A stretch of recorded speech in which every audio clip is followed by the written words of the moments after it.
Today I'm gonna give you 5 takeaways of how to make viral content better.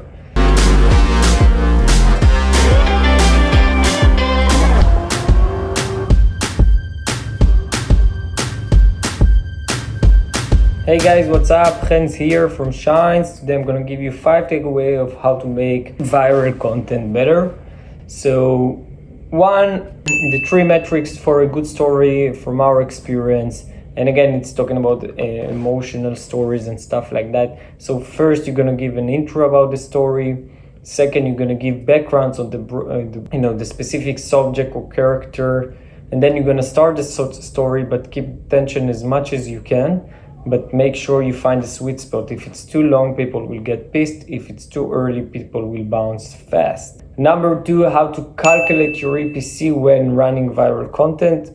So obviously, you're running content, so you don't have a conversion like sale, lead, install, etc. So you need to find a way to calculate your EPC. What we do is actually take the CPM, the RPM we're making in average per one ad in a session.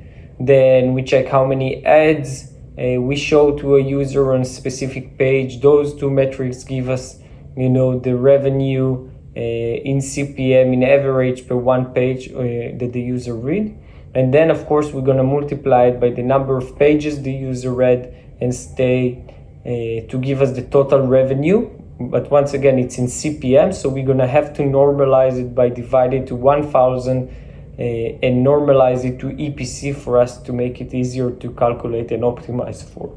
Takeaway number 3, how to use your pixel tracking right on content. So it's connected to the last tip. Because there is no conversion and there is no lead, we need to find the metrics that help us understand that the user are more valuable for us. So we're gonna put pixel fires on different spots on the funnel. It can be user that stay a certain time on a page, or read a number of pages, or generated high RPM, etc. And we're gonna fire pixel to those events, and then we're gonna see what events actually help the traffic source, Facebook native, Snapchat, optimize and bring us better value users. Number 4, how to take advantage of worldwide trends to make viral content.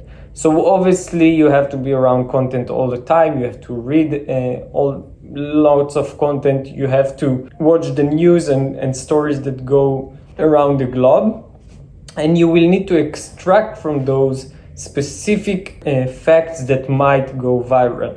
Let's take, for example, a TV series that was a big hit, The Last Dance, the story about Michael Jordan and the Bulls on Netflix like last month or so. We sat like few guys in the room, and then one guy asked, "Did you notice that Michael had like red eyes? What the hell is going on with his eyes?" So we took this subject that obviously passed to everyone in the mind, but it's not important enough to talk about, and we plant it in different ways, and using this headline and this question of what the hell is going on with Michael's eyes, just boomed. Number 5, 3 test step to success. So what we do will be testing a lot of creative, and on viral content I'm talking about dozens or hundreds of creative for a specific subject. Then take it and test it with different pixel fires, pixel event that we built, which is custom event that we built through custom thing that we decided on to optimize for. And then number 3, when something is work and pass the 2, only when it passed the first 2 steps, we're gonna scale it to the moon.